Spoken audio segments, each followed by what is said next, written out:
Some places don't forget. Some stories were never meant to be unearthed. In the coastal town of Marrow's End, silence isn't peace, it's survival. Helena Braye has lived here her whole life, alone, unbothered, and unbroken.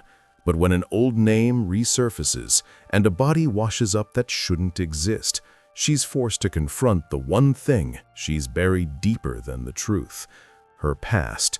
What follows is a descent into a mystery long hidden, a decades-old operation, a vanished agent, and the man everyone thought was dead, who might never have left. Please subscribe, like, and share. The cottage on the cliffs wasn't built for beauty. It was functional, squat and stern, its bones warped by decades of sea wind and coastal rain. The roof bore the weight of moss like an old soldier carried his medals, quietly, without mention. Its windows didn't sparkle, they observed. From one such window, Helena Braye watched the sea each morning as she had for 33 years, arms folded in silence, the kettle whistling behind her. No one ever asked Helena if she liked the sea. They assumed she did, because she was still here, because her boots always came back wet, because her face had the same weathered stillness as the tides. But she watched the ocean not out of love, but out of respect, the way a prisoner might eye a locked door. The water had taken things from her. It kept taking. This morning, like all others, began with salt. Helena wrapped her shawl tightly around her shoulders and stepped outside. The path was slick with mist. Pebbles shifted beneath her boots. A gull cried out above her, a warning, perhaps, though she didn't flinch. She never flinched. Not when the storm pulled half the roof off in '86. Not when her mother forgot her name for the first time. Not even when Miriam's wrecked car was pulled from the ravine, her lipstick still visible on the rearview mirror. Flinching was for people who still expected the world to be fair. The market in Marrow's End was a muted affair.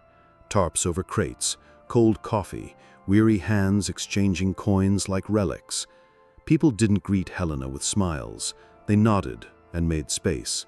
No one wanted to bump into her or, God forbid, owe her anything.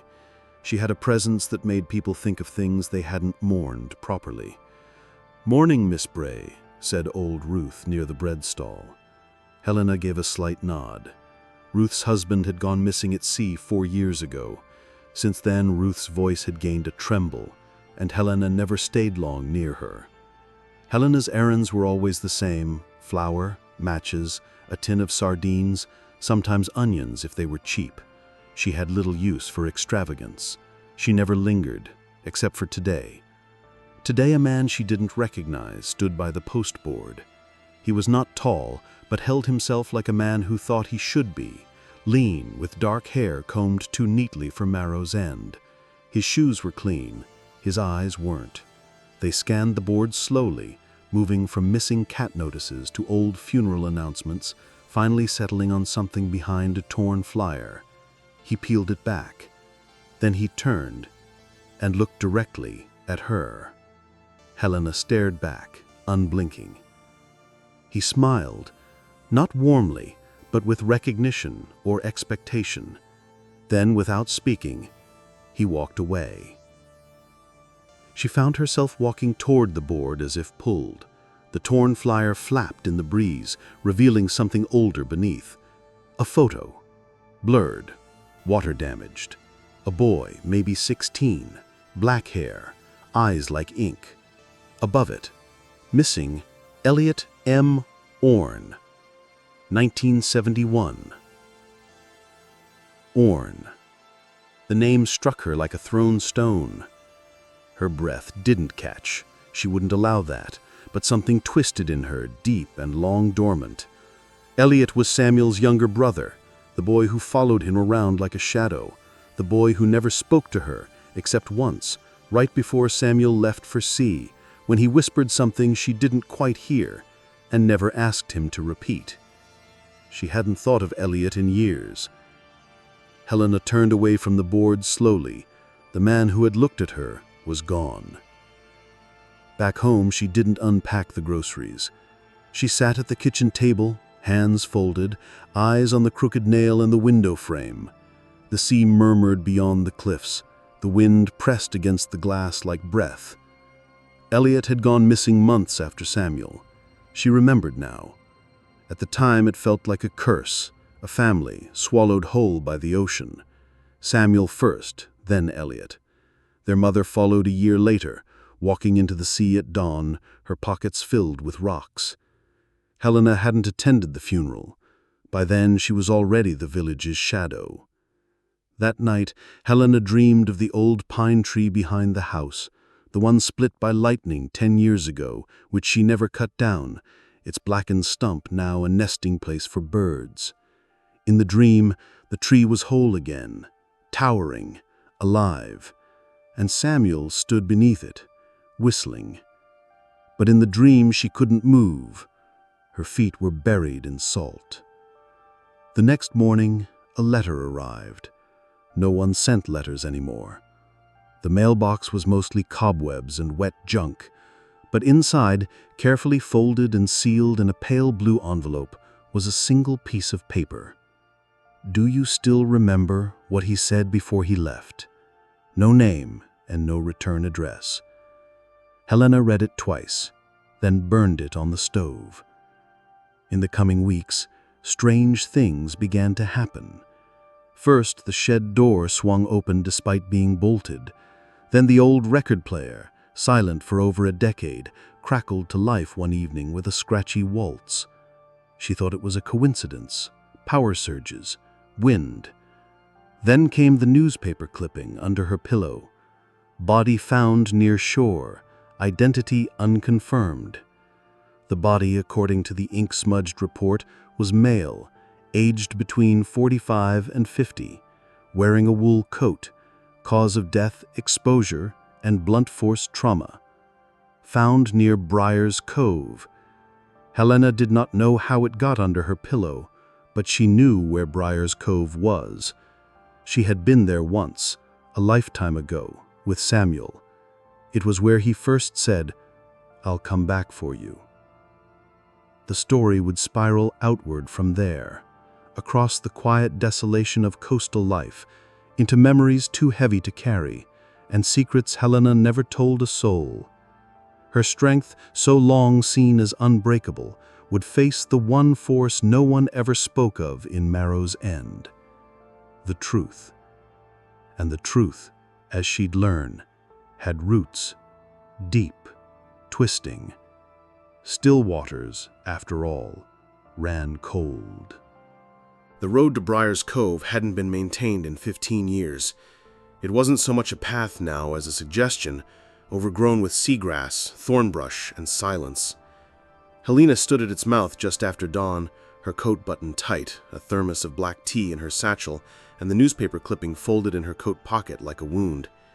She hadn't planned to go, but the body in the clipping refused to leave her mind. A man near 50, blunt force trauma, no ID. Found near the very shore where Samuel once kissed her with a desperation that, in hindsight, had nothing to do with love and everything to do with goodbye. She hadn't told anyone where she was going, not that anyone would ask. The children, Molly and Elliot, were grown.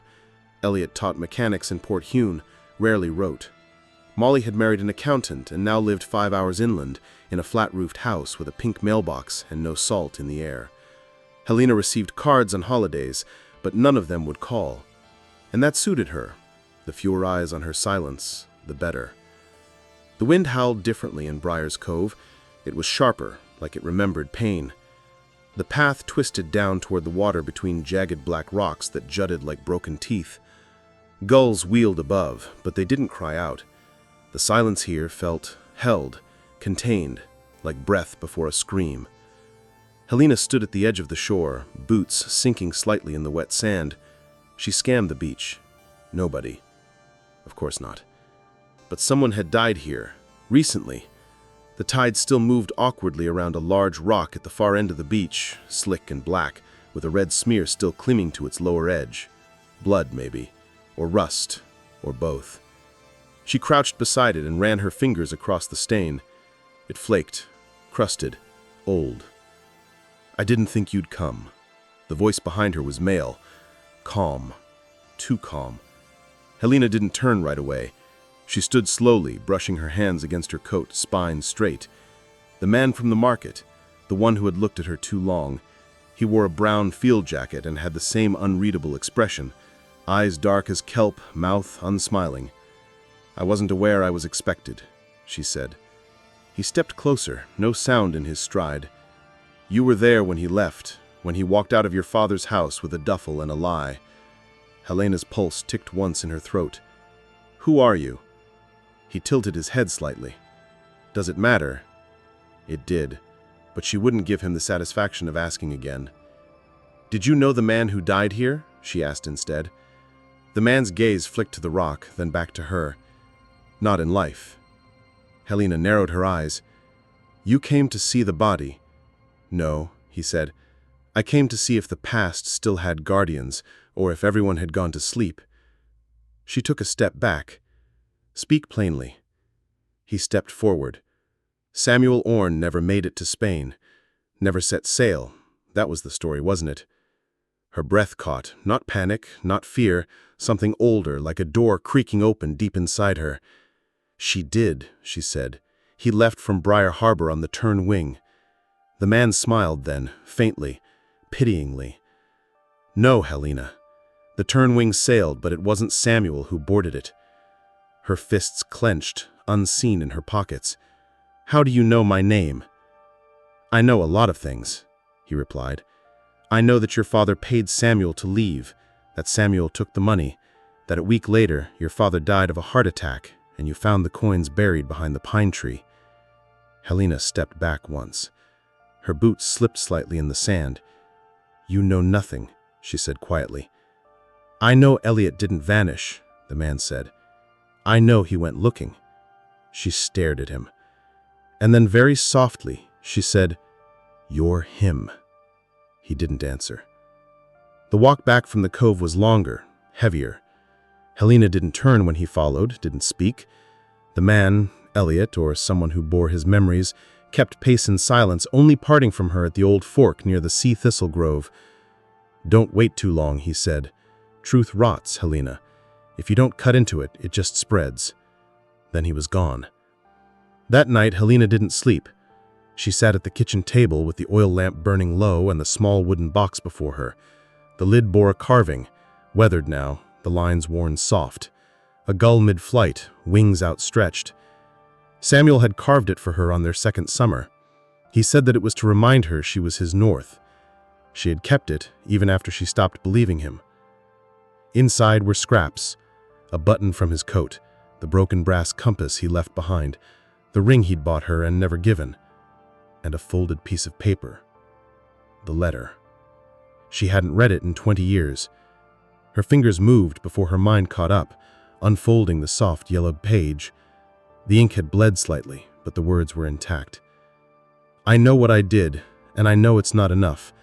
But if you find this after I'm gone, know that I didn't lie about loving you. Not all of it, just the part where I promised to stay. They said they'd come looking. If they do, don't tell them where I went. Not even Elliot, especially not him. Some things are better buried, and you are too strong to be dragged under." Helena stared at the page long after the lamp died out. In the morning, the market was alive with whispers. A fisherman's net had dragged up something near Black Hook Ridge. Not a body, a satchel. Inside, a rusted revolver, a flask engraved with initials, and a key. Helena heard the news in silence, because she knew what the key opened. It opened a box buried beneath the pine tree, under a layer of stones, and inside that box, if she remembered right, was the truth Samuel paid to bury. Helena, Marrow's End, sunrise. The pine stump behind the house leaned slightly now, softened by rot and years of birds picking through its hollow. Its blackened roots reached into the earth like grasping fingers. Helena stood before it with a rust-streaked spade in her gloved hand, the thermos of tea untouched by the back steps. Mist hugged the yard, the morning quiet as breath before confession. She knelt. The ground gave easily, damp and soft. 7 inches down, the metal of the box caught her spade with a dull clink. She didn't pause. She brushed dirt away with slow, deliberate movements until the edges were clean and clear. It was the size of a shoebox, iron, with brass corners. Her father had used it to store ration stamps in the war. She remembered it on his desk, under lock and key, with one corner always slightly bent. She lifted it out. It was heavier than it should have been. The key, found in the satchel, fit. The lid opened with a metallic hiss, revealing not one truth, but several. A bundle of letters tied in twine, their envelopes thick and yellowed. A map, hand-drawn of a stretch of coast with several coves marked in red. And beneath them, a photograph. Helena drew it out.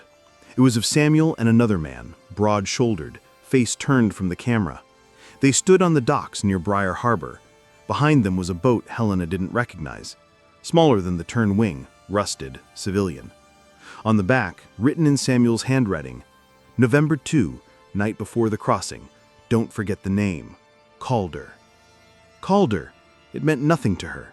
And yet, she stared at the man beside Samuel, the way he stood, the tilt of his chin, the watch on his wrist. Something about him burrowed into memory. Not someone she had known, but someone who had been watching, even then. Someone still watching? She stared at the letters. The first was addressed to Elliot. She hesitated. Then she untied the twine. Elliot, downtown Marrow's End 2 hours later. The bakery smelled like burnt sugar and spilled secrets. Elliot sat in the back corner, coat off, notebook open. The woman behind the counter was young, nose-pinced, disinterested. She hadn't asked him why he was scribbling notes about dock registries from 1971, or why he'd brought a box of microfiche with him like it was a family heirloom. Elliot Orne had returned to Marrow's End under another name, Caleb Reed. He'd shaved his beard and let his accent fade. The old stories said he vanished in '72, a teenager, grieving a brother swallowed by the tide. The town had long assumed he'd drowned trying to follow Samuel's path or jumped. Some whispered he had run away to join the merchant navy. Others believed he simply couldn't stand to live in a place where the walls still whispered his brother's name. No one knew he had been watching the town for 3 months before revealing himself to Helena. And no one knew what he carried in the leather notebook tucked beside his thigh. The notebook contained 2 things, names and lies.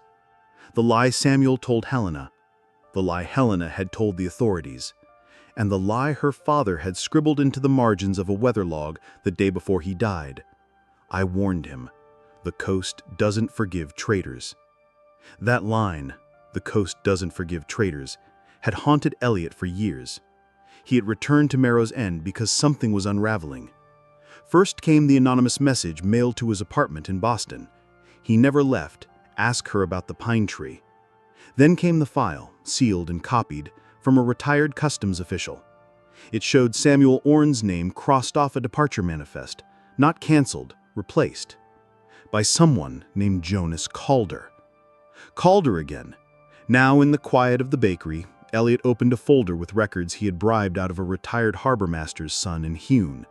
Ship logs, coastal watch entries, dock permits, smuggling convictions. One name showed up again and again in the margins. Calder, or sometimes J.C. Always near cargo manifests marked as classified. Weapons, tools, once narcotics. But the log dated November 3, 1971, held something stranger.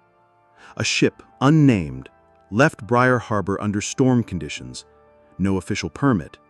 It listed 4 passengers. J. Calder, S. Orne, unnamed woman, manifest redacted. 3 days later, a fishing boat found a single piece of wreckage from that vessel near the southern reef. Painted on the plank in peeling white letters, White Star. Elliot's jaw clenched. That name had never been mentioned in any of the records surrounding Samuel's disappearance. Why was it scrubbed?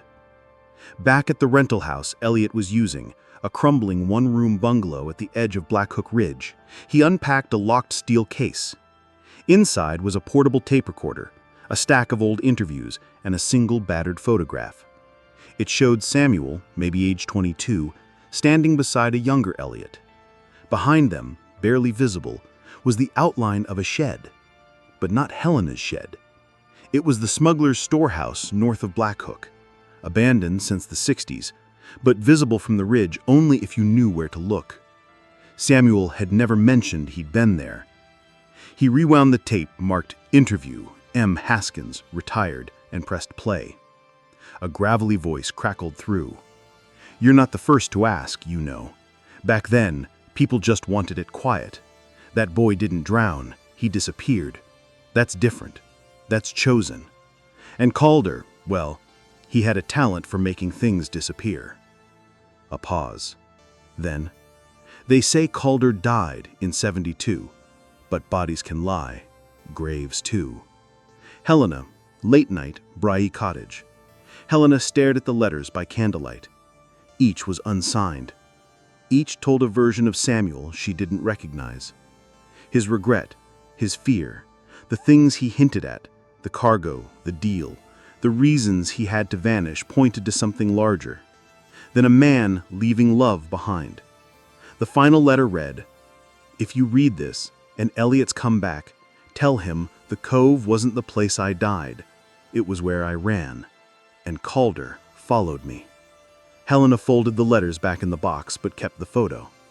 The man beside Samuel, she saw it now. It wasn't Calder. It was the harbor master's son, the same one who died in a boating accident in 1972.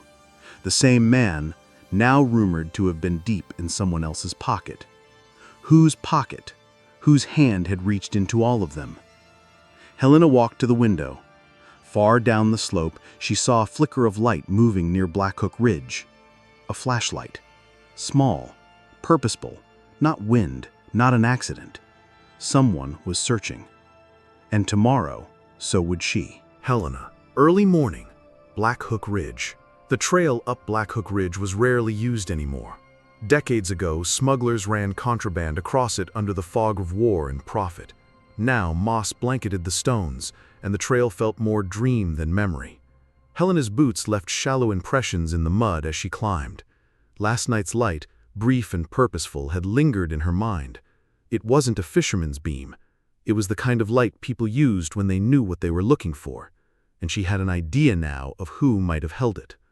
She hadn't seen Elliot since the cove, but the way he'd watched her, quiet, measuring, had left a tremor in the air around her since. At the ridge's summit, the old storehouse waited. Long collapsed, its roof caved in, only two of its walls still held up. The others lay scattered like bones. But the foundation was intact, and in the far corner, under a pile of warped boards, Helena found what she was looking for: a trap door, still sealed with a rusted ring latch. She braced herself and pulled. It groaned open. A narrow shaft descended into shadow. Air wafted up, dry, stale, tinged with oil and time. Helena tied a scarf over her mouth, lit the lantern she'd brought, and began the descent. The chamber below wasn't large. The floor was earthen, the walls rough stone reinforced by beams black with age. This was no storm shelter. This had been designed to hide, to store, or perhaps to wait. She swept her lantern across the room. On one wall, a faded map was pinned, curling at the corners. Beside it, crates, a dozen or more. Most were empty or filled with waterlogged tarps, rusted tools. But in the far corner, beneath a dusty tarp, she found something that stopped her heart. A duffel. Old, military style, faded green. She dropped to her knees. The initials were still legible. S.O. Her fingers trembled, not from fear, but recognition. Inside, a wool coat, a pocket knife, a leather-bound notebook, and a photograph. It was of her, younger, smiling, rare, unguarded, taken without her knowing. She remembered the day now, summer of 70, after they'd painted the west side of the house together. Beneath it, a single folded paper, an inventory list. She read it. Her throat tightened. Manifest, November 2nd, 1971. 6 crates, marked machinery. 2 barrels, marked petroleum, not. 1 parcel, sealed confidential. Instructions: Deliver to Calder directly, no stops. It wasn't smuggling. It was a transfer. To Calder.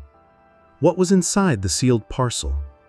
And why had Samuel brought it ashore, hidden it here?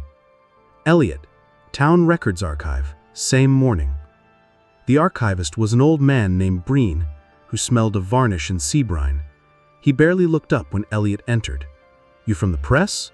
"No," Elliot said. "Historian, Maritime Records, 1971 to 1973. Breen grunted. "Basement, back shelf, if the rats haven't eaten it." Elliot found the box under a layer of dust thick enough to write in. He carried it upstairs, coughing.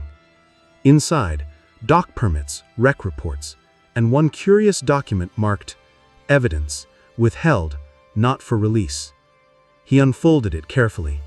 It was a police photo, taken in winter, a body or what was left of one, decayed, face bloated, dressed in a wool coat, no ID, found near Briar's Cove. Attached was a typed note. The subject has a fractured skull, possible blunt force trauma, left hand missing. Fingerprint match inconclusive. Unconfirmed ID, Jonas Calder. Note: witness described altercation near storehouse weeks prior. Report buried at request of M. Harrow, Regional Authority. Buried, literally and bureaucratically. Calder had died, or was supposed to, here, in Marrow's End. But if so, who had pulled the strings in his name for the years that followed? And why had Samuel tried to deliver something to him, and then hidden it? Elliot flipped to the last page. There was a grainy image, taken post-mortem. The face was blurred, but the hand, the missing hand, was bandaged, not torn off. Cut clean. Removed. Helena, later that day, Marrow's End Post Office. The box she carried was sealed in brown paper, addressed simply, Caleb Reed, Black Hook Rental, CO of Mr. F. Fisher. She didn't knock. She slipped it into the post drop, turned, and left. Inside were the letters, the photograph, and a note. "He wanted you to know the truth, not just his, but mine too. By Ham." Elliot, Nightfall, Black Hook Rental. The box was waiting for him when he returned. He opened it slowly, read the letters twice, studied the photograph until the image burned into him.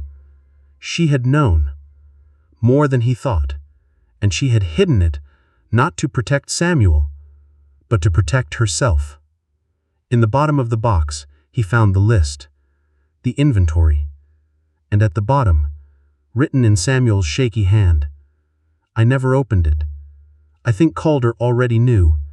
He wanted it gone, buried, like all of us." Helena. That night, she stood by the pine stump. The sky was cloudless, the stars like silent observers. She didn't cry, but in her chest, something loosened.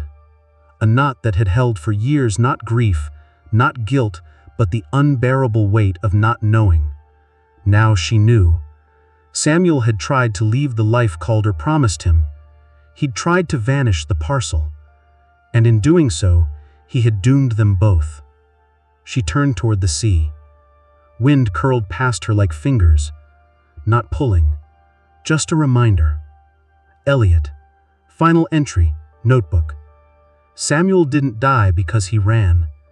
He died because he hesitated. And Calder, whatever his end, wasn't a man.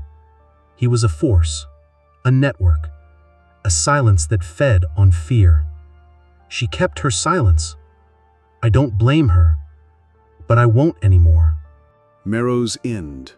Late evening. The sky over Marrow's End had a strange hue that night, less the soft lavender of dusk, more the hard bruise of something festering. A storm was far out to sea, the clouds black against the fading horizon. The gulls were quiet.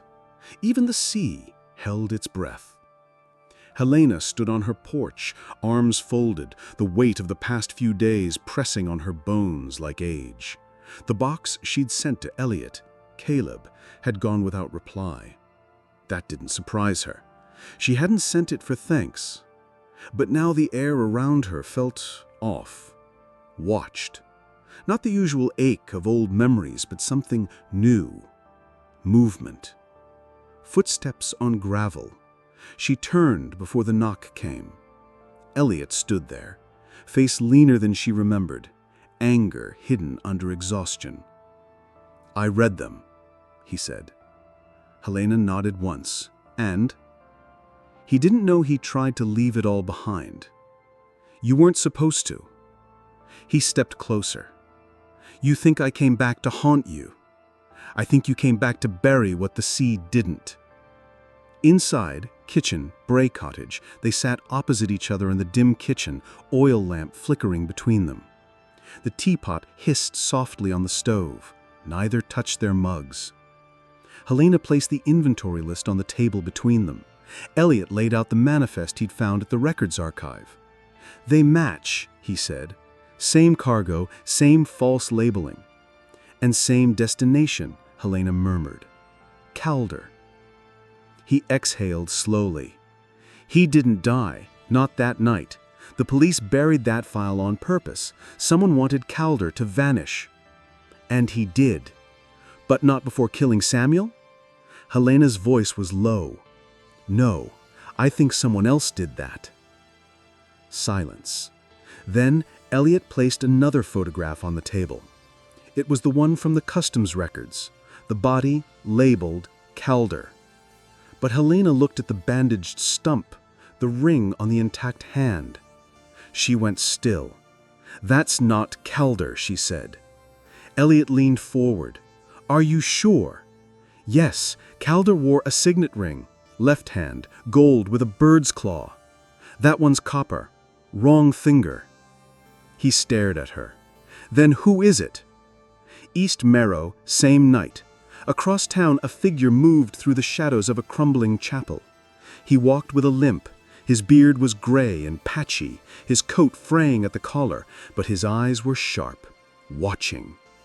He entered the chapel's basement through a warped door and lit a lantern.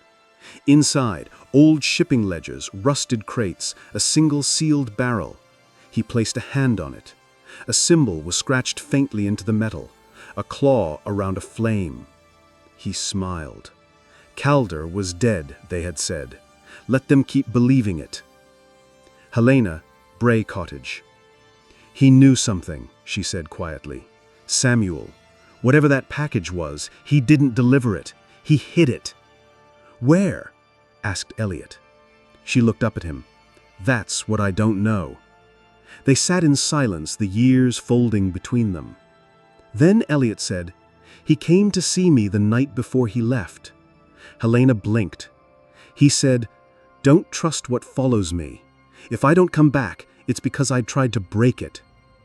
Helena looked away. "I think he loved you," he added. She gave a faint smile. "I think he wanted to." Black Hook Ridge, midnight. They climbed in silence. Fog curled around the rocks as the ridge narrowed. At the summit, the storehouse loomed like a ruined mouth. They descended into the cellar again, Helena guiding by lantern, Elliot behind her. She showed him the duffel, the photograph, and the hidden crate behind the loose wall panel. Inside, sealed in oilcloth, was a small lead container, heavy, no markings, locked. Elliot brushed off dust. What is it? Whatever he was supposed to deliver. Helena picked it up, and whatever he died to keep hidden. Marrow's End, elsewhere. The man in the chapel opened a ledger and scratched a note in the margins beside a name. Braye, confirmed possession.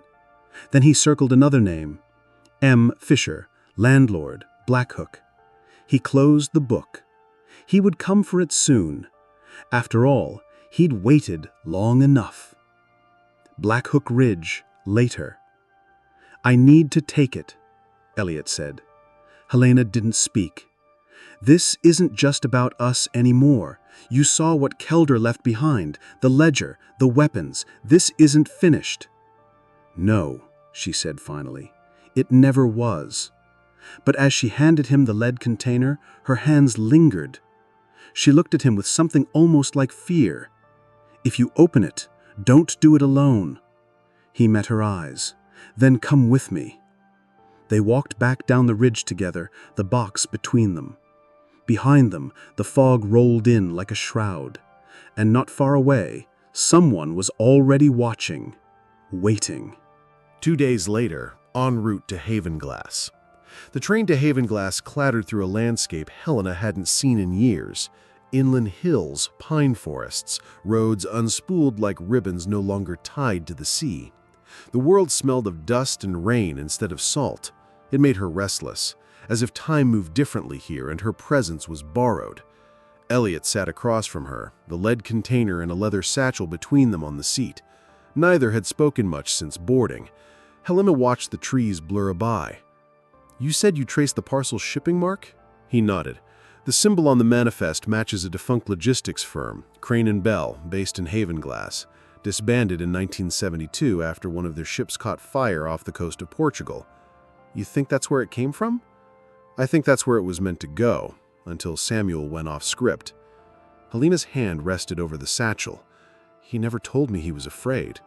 But he started locking the doors after midnight, left a lamp on by the window. He was watching for someone." "Not someone," Elliot said. "Calder."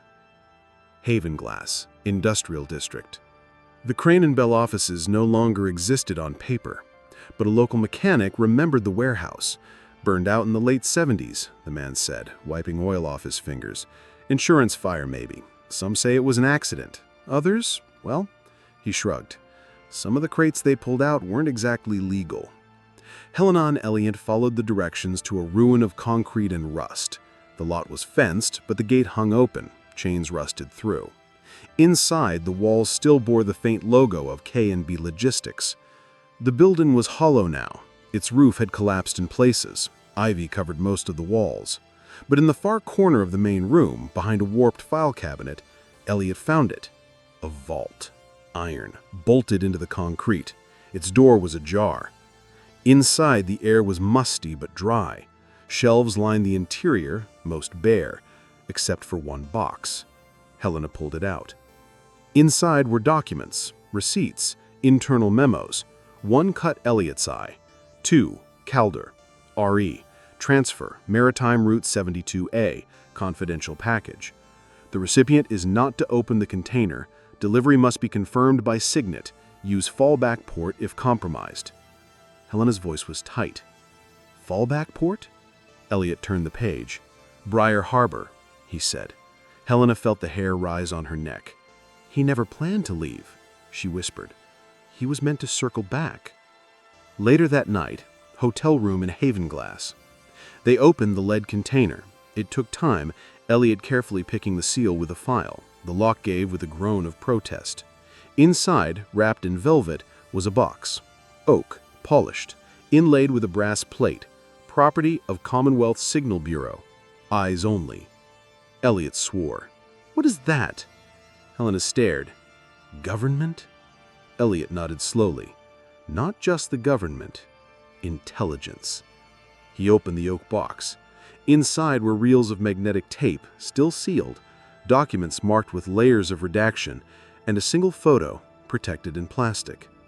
It was a satellite image, zoomed in on a coastal facility. Below it, objective, signal spoke, decommissioned by December 1971. Inactive node. Helena whispered. He wasn't smuggling cargo. He was delivering surveillance tech, Elliot said, illegally, off book, for someone willing to kill to keep it secret.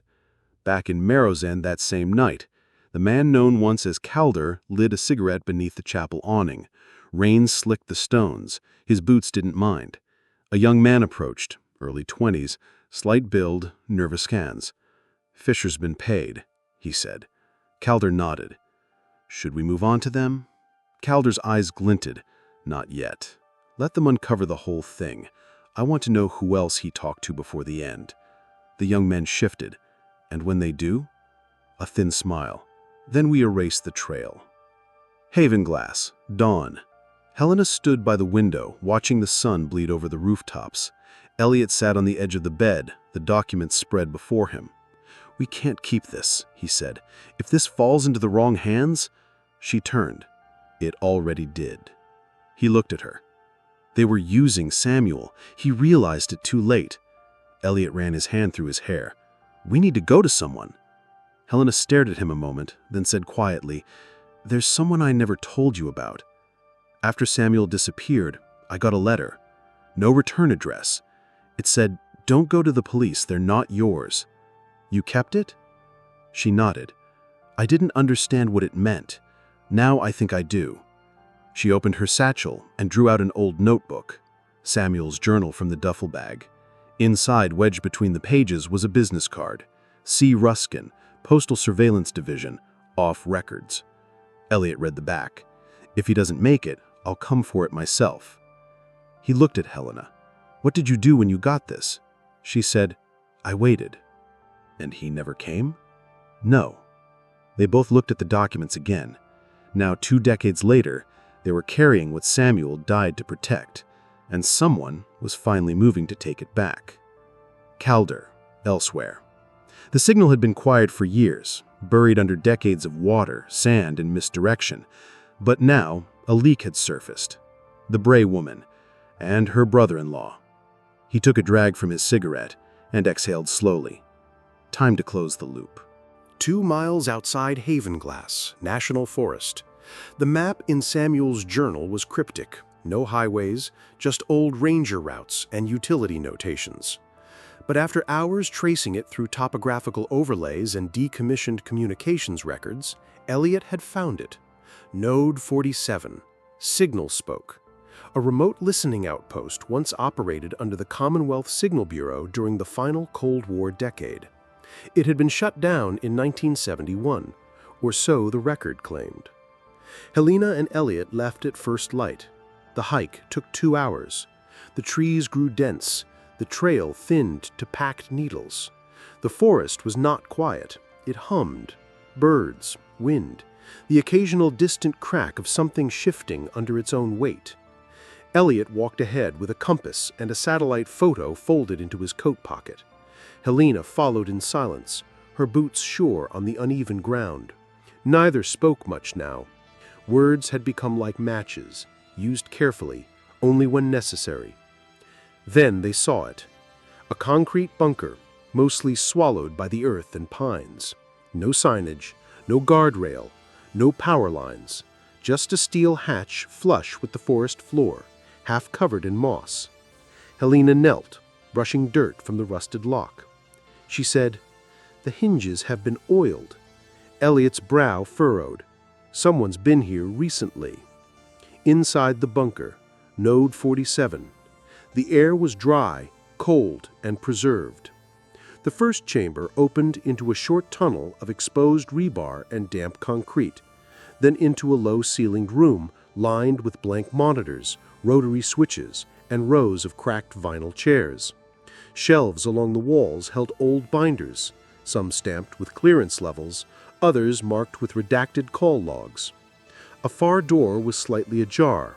Faint light flickered behind it. Elliot held up a hand and listened. Nothing. He stepped through first, Helena behind. The inner room had once been the command post, and in its center sat a desk with a still-functioning radio console. The power flickered from a generator tucked into the back wall, humming faintly. Beside the console sat a man, mid-60s, silver hair, heavy coat. He didn't look surprised to see them. He said, "I wondered how long it would take. She always said you were stubborn, Braye." Helena's breath caught. "Ruskin?" The man nodded. "Postal surveillance, off books. I'm what's left of the department Samuel contacted before he died." Elliot stepped forward. "You knew him?" "I ran the safe route, the fallback line. He used it twice. After that, silence." Ruskin stood. Slowly. He had a limp. He said, "What's in the box?" Elliot hesitated. Then he opened the satchel and handed it over the oak case. Ruskin opened it. He stared at the contents for a long time, and when he finally spoke, his voice had dropped into something heavier. He got it here. What? Samuel. He brought the parcel to this node. Didn't trust Calder, didn't trust the others. He left it here, under my protection. Helena's hands clenched. Then how did it end up buried near Marrow's End? Ruskin's gaze shifted. Because I sent it back with him. Silence. Helena stepped forward. You what? He insisted, Ruskin said. Said if it stayed here, they'd track it. He wanted to hide it where no one would look, where only he and one other person would know. Helena's voice dropped. Me. Ruskin nodded. He knew he wouldn't last. Calder's people were closing in. He didn't tell me where he buried it, just that it be somewhere they'd never find. Under the tree. Elliot turned away, fists clenched. He should have handed it over. He didn't trust us either, Ruskin said, and maybe he was right. Outside Node 47, dusk. The forest had gone still, uneasy. As Helena and Elliot emerged from the bunker, the smell of smoke curled faintly in the air. Elliot noticed it first. Someone's been here, not just Ruskin. They followed the smell down the slope and found the fire pit still warm. Nearby, boot prints. 3 sets. Helena's stomach sank. They followed us. Elliot scanned the trees. We need to move. That night, roadside motel. The room smelled of bleach and damp carpet. Elliot double-locked the door. Helena pulled the curtains tight. Ruskin had given them a list, names tied to the logistics ring Samuel had stumbled into. At the top, Jonas Calder, but below that, new names, unfamiliar ones. One stood out, Matthew Harrow, Regional Security Officer, oversaw Briar Harbor jurisdiction in 1971, filed the sealed death report. Elliot found his last known address. He said 3 hours west, if he's still alive. Helena replied, We don't have time, they're close. Then Elliot looked up from the list and said quietly, Helena, one of these names is familiar to you, isn't it? She hesitated. She said, I recognized it too late. Fisher, the man who leased your rental. He was the harbor assistant in 71. Filed the false manifest. Elliot exhaled. He's one of them. Helena nodded, and we led them straight to the source. Meanwhile, Black Hook Ridge. Fisher knelt beside the pine stump. The soil had been disturbed recently. He scraped away the earth. No box, but he smiled anyway, because they were close, and Calder didn't need the parcel. He only needed the ones who carried it. Havenglass, midnight. Elliot stood by the window watching headlights pass on the distant highway. Helena sat at the small desk, flipping through Samuel's journal again. One line stood out, scribbled in the margin of a sketch of Node 47. If they find it, they won't stop with me. They'll go after her. She closed the journal. I think he knew he wasn't the only target. Elliot turned. Then why leave it to us? Helena didn't look up. Because we were the last people who knew how to disappear. South Haven, coastal highlands 3 hours west of Havenglass. The house was small, not old, not new. 1 story, wrapped in gray siding. A satellite dish pointed toward a cloudless sky, but the antenna sagged as if giving up. Wind bent the grass. A rust-colored sedan sat unused in the driveway. Its license plate expired 2 years earlier. Helena waited behind the wheel, engine idling. Elliot stood at the porch, hand poised to knock. The man who opened the door looked nothing like a former intelligence asset. He wore a faded cardigan, his face was thin, the skin slack around his eyes. Oxygen tubes hung from his nostrils, trailing behind him like a tether. He looked at Elliot with a blank expression, then at the car and said, "Tell her I'm not sorry, but I was scared." Then he stepped aside.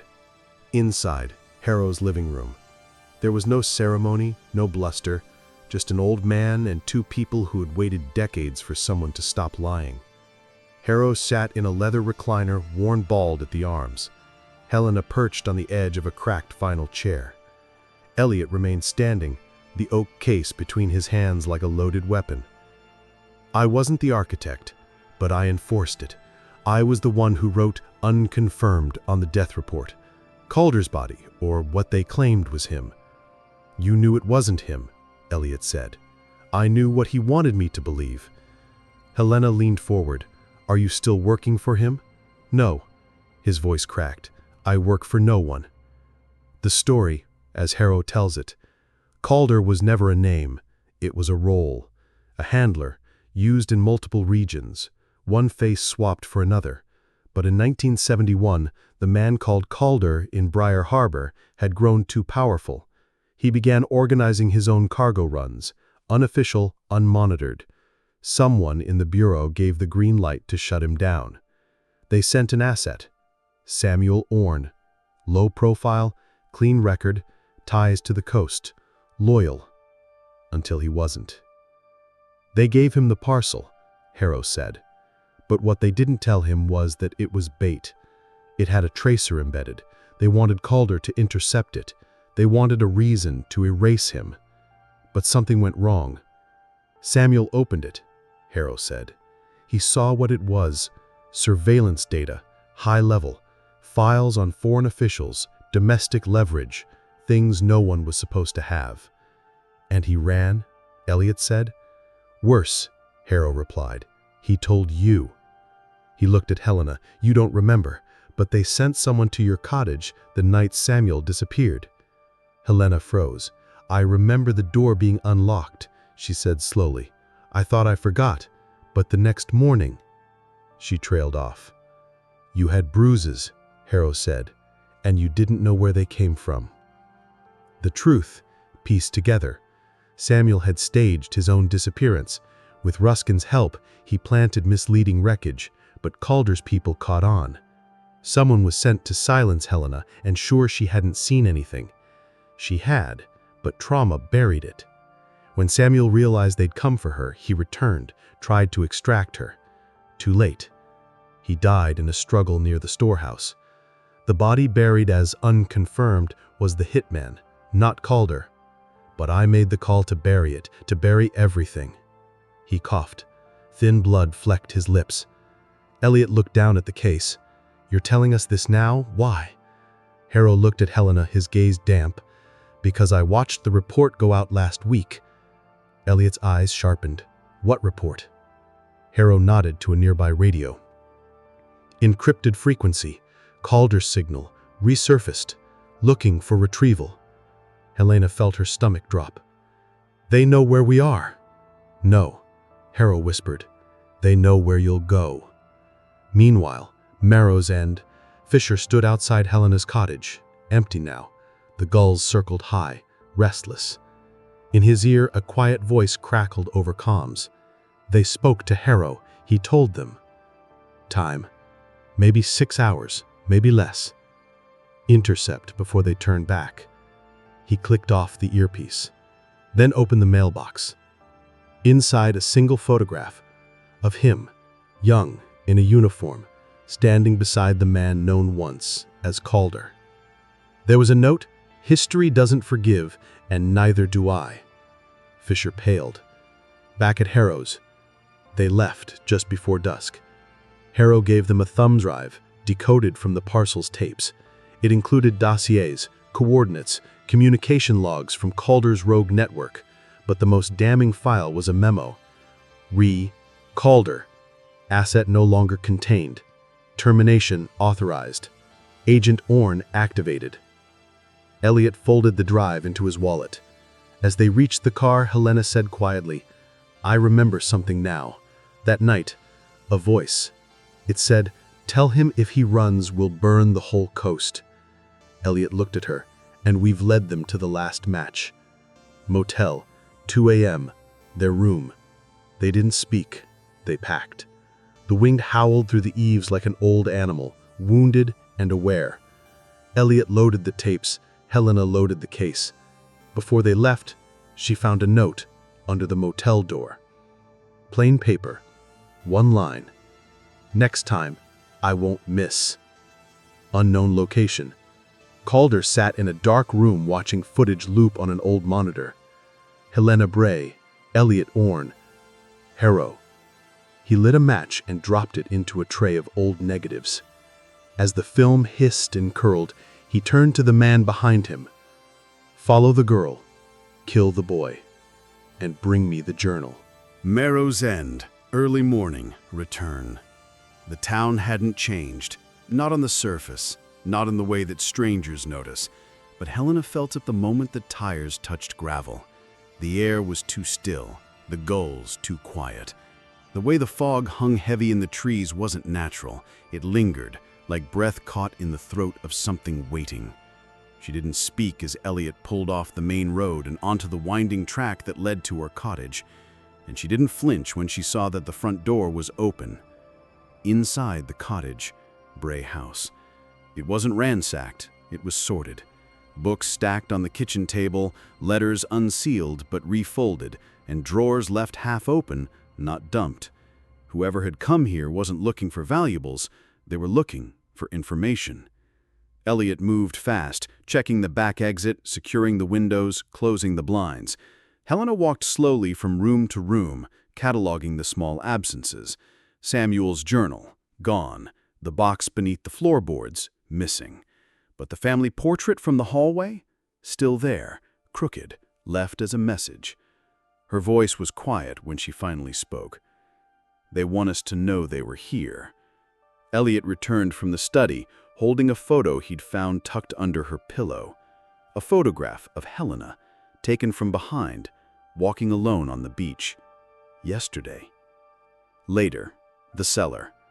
The cellar was the only room untouched. Hidden beneath old crates and laundry, Elliot uncovered the false wall. Behind it, a small cubby, shielded with lead lining, dust thick as ash. Inside, he found one reel from the parcel tapes, unmarked. "It's audio," he said. "Analog. I can play it." Helena lit the oil lamp and set it between them. The recorder clicked to life, then hissed, then a voice. "Samuel, if you're hearing this, I didn't make it. And if they came for you, Helena, I'm sorry. I wanted you far from all of it, but I never had the choice. The man I called Calder isn't one man. He's the shell for a dozen, maybe more. But the one I crossed, he's still alive, and he's not done. If they come back to the cottage, they're not just looking for me. They're trying to clean the house. Every name, every leak, every map. Don't give them the journal." A pause. Then, "And don't trust Ruskin. He was compromised before the end. I found his name on the fallback manifest."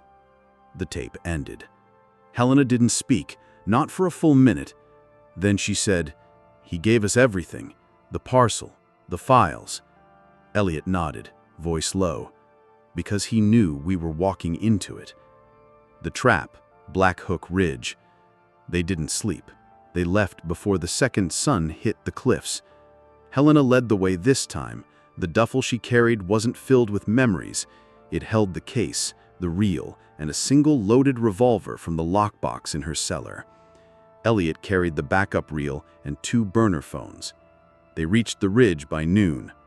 The wind picked up as they crossed the narrow stretch towards the storehouse ruins. And there, nailed to the beam above the half-collapsed cellar, was a fresh symbol. A bird's claw around a flame, painted in tar. Helena felt the old rage return. Not fear, she'd run out of that. This was resolved, slow burning, deep. "They're already here," Elliot said. "No," Helena whispered. "They're waiting." The message, in the ashes. Inside the cellar, a fire had been set. Not to destroy, but to smoke them out. But someone had left something behind. A folder, singed, intact. Inside, a page from Samuel's journal, torn out. A list of coordinates. And a final note, handwritten. "Return to the beginning, the place where he promised to build something big enough to hold you." Helena stared at the words. It wasn't just a metaphor, it was literal. The secret, beneath the foundation. The cottage had one architectural flaw.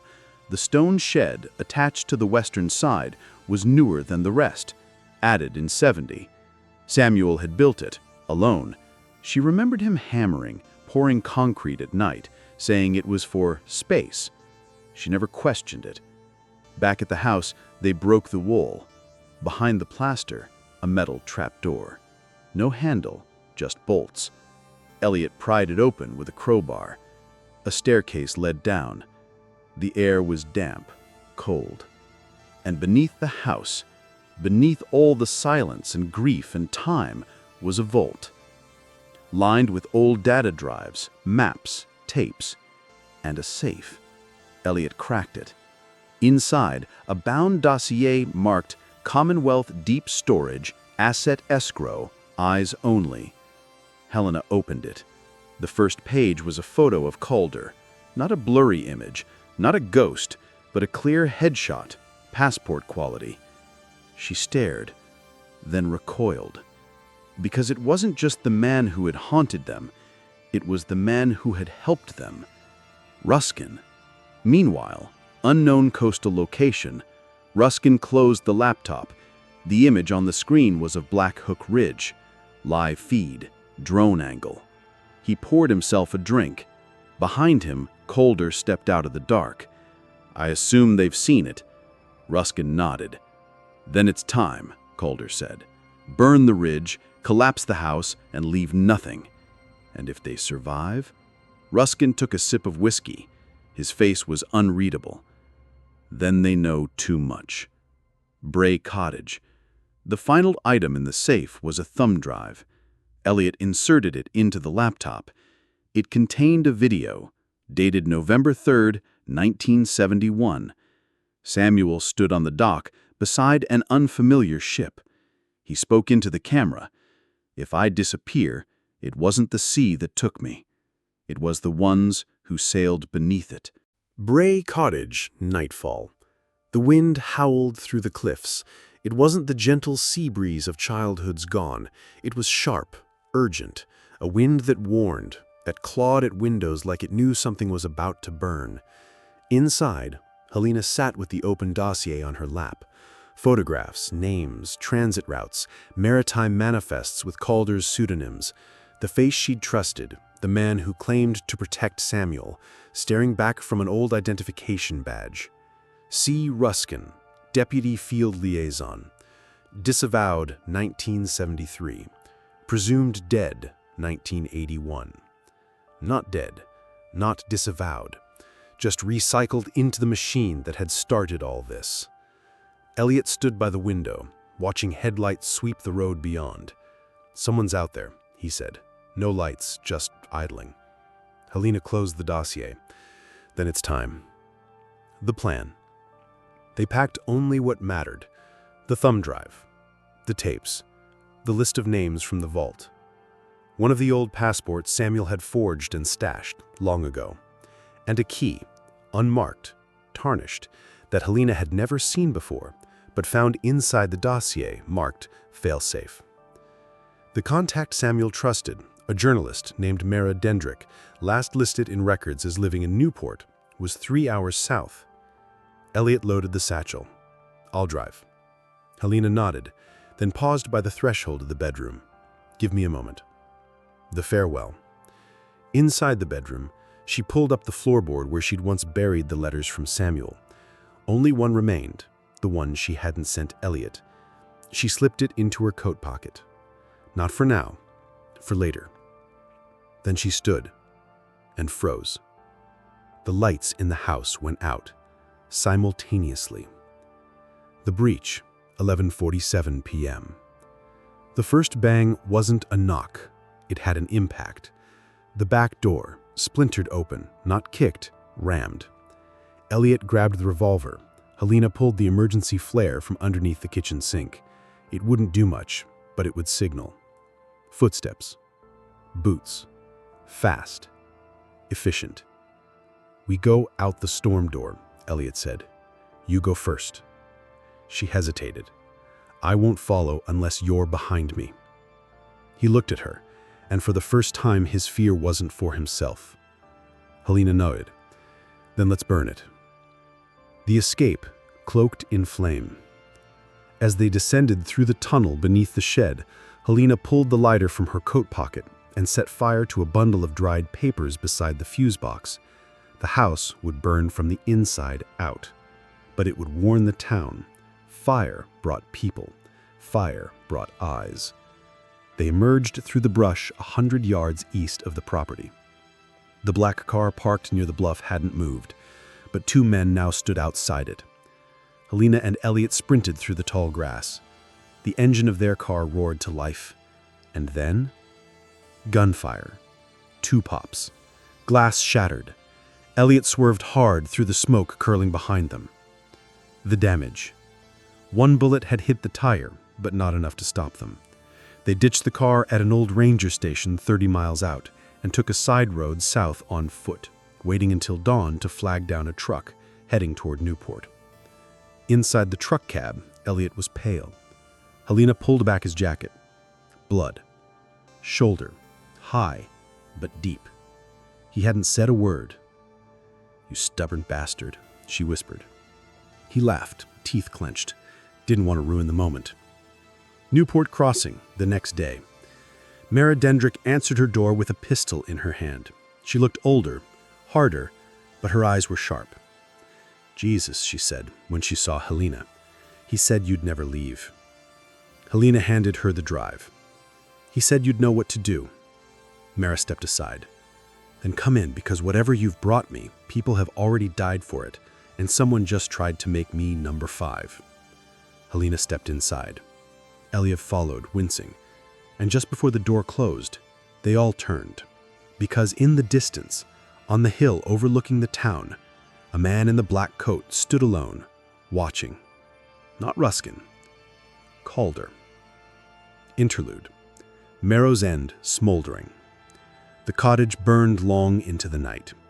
No one in town claimed to see the men who came before the flames, and no one spoke to the authorities who showed up too late. But one child, watching from the rocks, later said something strange. He swore he saw a man walk into the smoke, not out of it. A man with a cane and a gold signet ring. Inside Mara's safe house, the tapes played. The photographs were scanned and sent to 3 secure drop boxes. But Mara turned to them both and said quietly, "This won't be enough to stop him. Calder isn't cleaning up loose ends anymore." Helena frowned. "Then what's he doing?" Mara didn't blink. "He's trying to rebuild." Newport Crossing, dawn, 3 days later. Elliot was dying.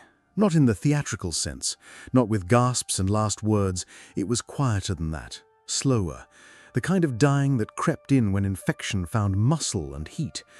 His shoulder was swollen, skin hot and glossy. The bullet had missed the bone, but not the consequence. Helena sat beside the bed, a cold cloth in one hand and a pistol in the other. Mara stood by the kitchen window, tapping a burner phone against her thigh. She hadn't slept. She was waiting for a call. "He needs a hospital," Helena said. Mara shook her head. "He needs a name change, a fake ID, and a new bloodstream. If you take him to a hospital, Calder will have him within 6 hours." Helena's voice was flat. "Then he dies here." Mara didn't argue. She just said, "There might be a way." The call. Secure line. 7:12 a.m. The phone rang. One long tone, then silence. Mara picked up. "This is Dendrick." A man's voice. Gruff. British. Worn. "Still breathing?" "Yes." "Then you're already out of time. They're pulling files from Frankfurt and Lisbon. The Calder designation's been unredacted. He's been sanctioned again." Mara went cold. "You're telling me he's active?" "I'm telling you he's cleared." Helena leaned forward, listening. Mara pressed the phone tighter. "He's not the only one. 2 handlers reactivated under project names we thought were burned in 76. Marrow's End was just the first. The first what? Pilot site, a ghost port, meant to be a dead zone, but Calder rebuilt a channel there, something physical. Signal transfer, possibly offshore. Mara's eyes darted to Helena. Where? Somewhere near Briar's Cove, below the bluff. Braye House, 1971, flashback. Samuel knelt beside Helena under the half-built shed, dust in his hair, sweat darkening his shirt. "When this is done, you won't need to hide from the sea." She laughed once, breathless. "Why would I hide?" He looked at her then, really looked, because some things come out of it. Newport, back to present. Helena stood in the hallway with the case on the bed beside her. Inside, the last intact reel. Untouched, unplayed. She opened the lid, knowing she might regret it. A note had been taped inside. Samuel's handwriting again. "The reel contains everything, but if you play it, it can't be undone. The truth's only useful when it doesn't destroy the ones carrying it." Helena stared at the note, then closed the lid. Meanwhile, somewhere on the coast, Calder stood on a platform built from steel and corrosion. Below him, black water swirled inside the cavern, a hydro signal basin where waves helped mask data transfers. The same setup as decades before, rebuilt with digital breath. One of his men approached. "The Braye woman's in Newport." Calder lit a cigarette, didn't look up. "Let her bring it to me." The road out, nightfall. Elliot had stabilized, but barely. Mara gave Helena a choice. Go alone, you might make it, or stay, and he'll die before the week ends. Helena looked at Elliot. He didn't open his eyes, but his lips moved. "Go." She didn't answer him. Instead, she turned to Mara. "Where's the bluff?" Mara gave her coordinates scrawled on a torn envelope. "Bring me back proof, and don't die. You're the last witness." Helena pulled on her coat, took the case, took the pistol, and didn't look back. Bluff, Briar's Cove, midnight. The path had changed, eroded, overgrown, but she knew it. The same place where Samuel had once drawn her hand over his and whispered, "I'll build something big enough to hold you." Now it held only shadow. She crept along the cliffside, found the entry point below the ridge, an iron door disguised as erosion. Unlocked, she stepped inside and froze, because it wasn't a bunker. It was a room. Stone walls, computers humming, screens flickering, equipment new, sleek, and breathing with data. And Calder stood at the center, arms behind his back, waiting. The confrontation. "Helena Braye," he said, smiling faintly, "I always admired your silence." She didn't speak. Samuel had a flaw. He thought the truth could anchor people, but it doesn't. It sinks them. Helena leveled the pistol at his head. Calder didn't flinch. "You won't shoot me." She held steady. "You don't shoot what you still fear." "You're wrong," she said. "I'm what's left. And if you burn me, you burn your brother too. He didn't die clean. You know that, don't you?" Her hand trembled once, just once, but her eyes didn't. "Samuel died trying to protect what you tried to become." Calder's smile cracked. "Then let's see what that bought you." The finale of the chapter, Decision Point. Helena placed the case on the terminal beside him. Then she triggered the flare gun and fired it directly into the circuit board. Explosion. Not large, but enough. Sparks flew, systems died, and flames burst across one screen. Calder lunged. Helena fired once. Missed. But the second shot hit his thigh. He fell, snarling. She ran, and didn't stop running until the sky turned pale. Newport Crossing. Mara opened the door to find Helena half collapsed, blood on her hands, soaked in her hair, the empty case under her arm. Elliot was still breathing, but the war had begun. Newport Crossing, 7 days later. Elliot Orne opened his eyes to the sound of rain. He didn't move at first. The pain in his shoulder had ebbed into a deep ache, the kind that made movement feel like betrayal. The bed was unfamiliar, but clean, quiet. Medical supplies sat neatly on a shelf beside him. And beside the window, arms crossed, eyes distant, stood Helena. She didn't turn when she said, "He's dead." Elliot blinked. "Called her?" She nodded once. He waited for more, but she didn't offer it. The aftermath, Mara's files. The footage Mara had compiled, paired with the surviving reel and documents from the vault, was enough. Enough for a journalist at the threshold to run a sealed segment under protective clauses. Enough to light quiet alarms in certain diplomatic offices. Enough to bury Calder in a grave made of bureaucracy. But not enough to arrest him. Because Calder's body was never recovered, and the fire at the coastal facility was written off as accidental structural collapse. But the signal had been severed. The data node, the transmission channel beneath the cliffs, was silent now. Forever. A week later, by the sea, Helena returned to Marrow's End alone. The cottage was gone. Nothing remained but the pine stump, charred and fractured. But she didn't rebuild. She stayed one night, sleeping on the bluff, and in the morning, she walked to Briar's Cove with a satchel slung across her back. Inside, the last letter Samuel had written, one she had never read. Not until now. The letter, Samuel to Helena. "If you find this, it means I failed. Or maybe I didn't, and you just finally opened the box. I was never the man you needed, but you were always the person I couldn't lie to. So here's the truth in the simplest form I can give it. I ran because I saw something I wasn't supposed to, but I stayed because I thought I could fix it. I was wrong, and when I knew they'd come for me, I tried to leave something behind that could still hold weight. Not justice, not even redemption, just a place for the truth to rest. You were that place." A new name. In the final weeks, Elliot disappeared again. No headlines, no final words. Just a single envelope mailed to Mara and Helena. Inside, a photograph of an unnamed lighthouse. A note. "I'm not done, but I'm free. Keep her safe."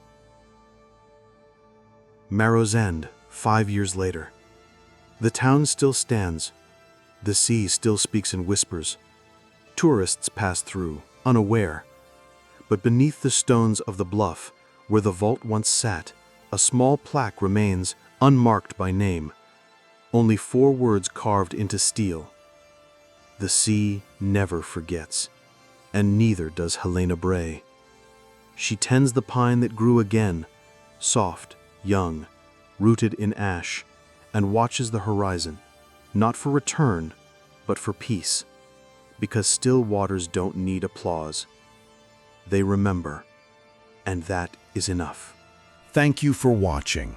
If this story moved you, leave a like and subscribe.